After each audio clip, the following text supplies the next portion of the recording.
Luna, and what I will say is what a difference a day makes. First off, I want to congratulate the Sheriff's Department team for apprehending a person of interest quickly. We have the best and the brightest working, and last night I had the honor of meeting some of them, and I knew they were going to catch the suspect. They did the job quickly, and they did the job well. This is proof positive that LA County has the finest men and women working, not only within homicide, but the rank and file. And so I want to personally thank each and every one of them.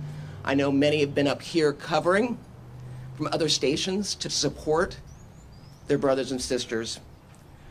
Ryan's loved ones in the community at large demand and now deserve answers. Why was Deputy Clinkunbroomer murdered? Who was involved? And what is their background? I am determined to obtain those questions quickly, as are our law enforcement partners and supporters who won't rest until we get the answers we deserve. Crimes like this, though, don't happen in a vacuum. We need to have a full picture of what motivated the murder and why this shooting transpired. I want Ryan's killer to be prosecuted to the fullest extent of the law, and I'm really happy to hear that the DA is committed to upholding the law on the books.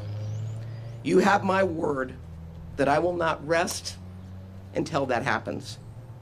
We need to send a clear message that this type of cowardly attack is not going to be tolerated, not here in the Antelope Valley, nowhere in LA County, quite frankly, nowhere in California. It shouldn't be anywhere in this nation.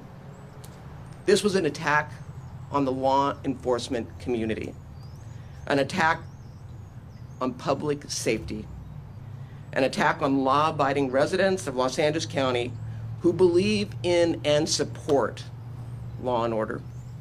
We must send a clear message that our LA community is united against this, and we will not stand for this. Again, I commend SEB, I commend the homicide investigators that worked on this, and the men and women who each and every day sacrifice so that we can be safe in our communities. Thank you.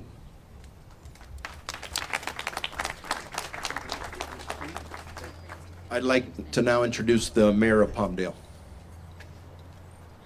Good morning. God bless the men and women of the LASD who brought this situation to such a quick conclusion. There's still a lot more to be done. These things take time because they have to be done, and they have to be done right. Thank you to the media for covering this and giving us all the national attention. I've seen it on the national news. And thank you to the community, everyone that was here last night. After the vigil, a lot of calls came in from the community, united in finding out what happened and united in finding the suspect. So thank you to everyone. And on behalf of the city of Palmdale, it's great that we can collectively breathe a sigh of relief that our city is safer and the entire Antelope Valley is safer now that this person is off the street. So thank you all very much.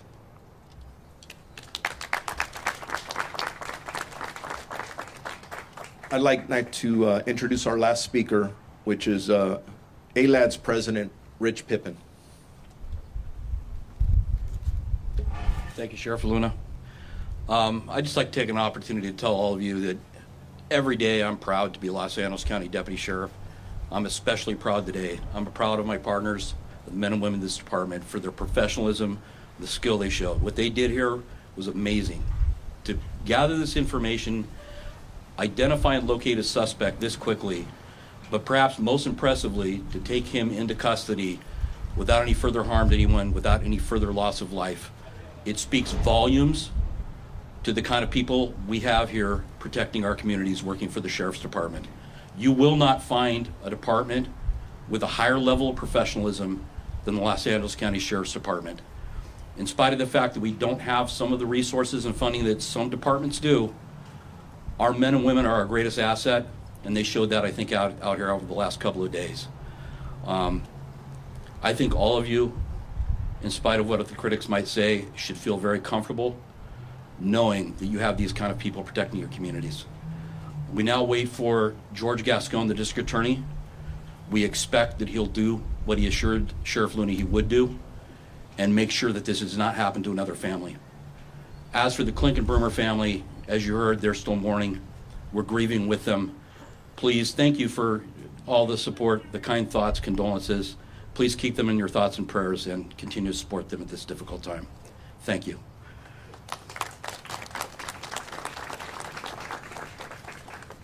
I will now take your questions. Sheriff Wilcar with ABC News. Do you believe that this is a random attack?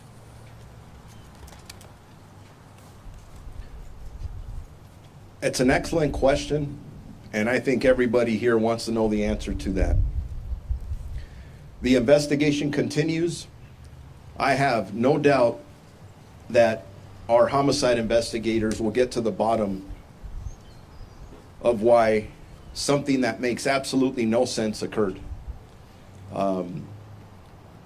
As I stated earlier, our deputy was in uniform, in a marked black and white police vehicle right in front of the station.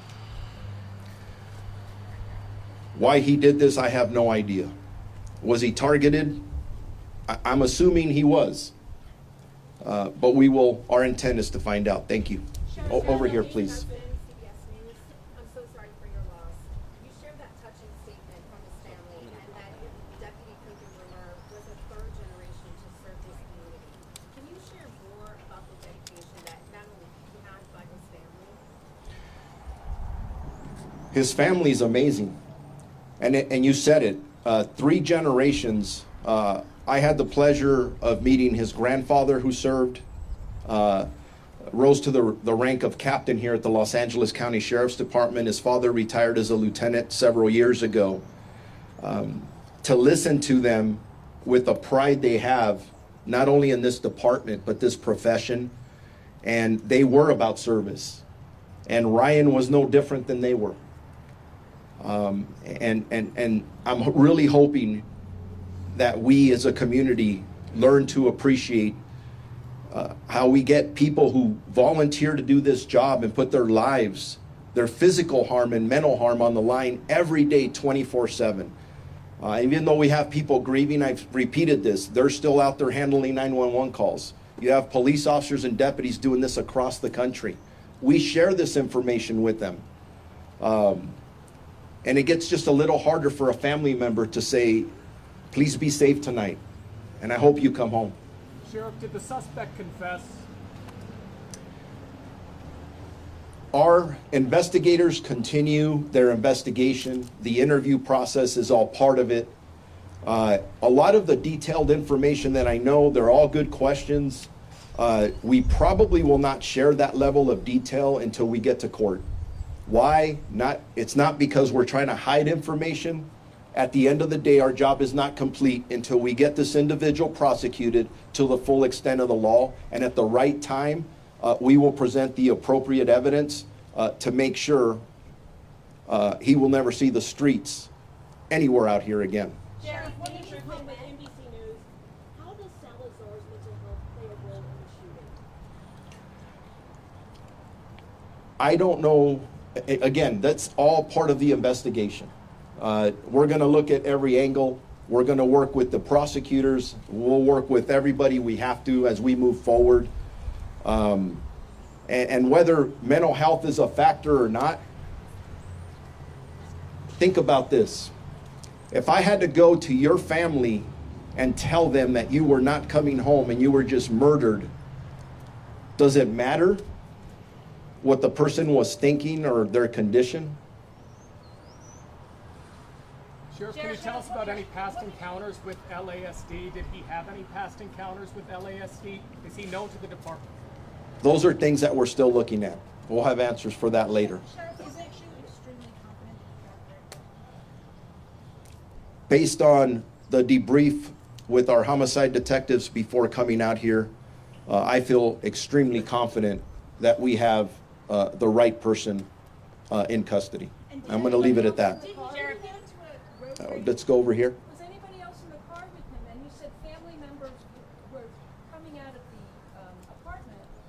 Were they involved at all? Have they been arrested for helping him? We've had one arrest. That's a suspect I named. This is still a very fluid investigation. There could be other arrests, but for right now, we believe we have the murderer of our deputy in custody. Was he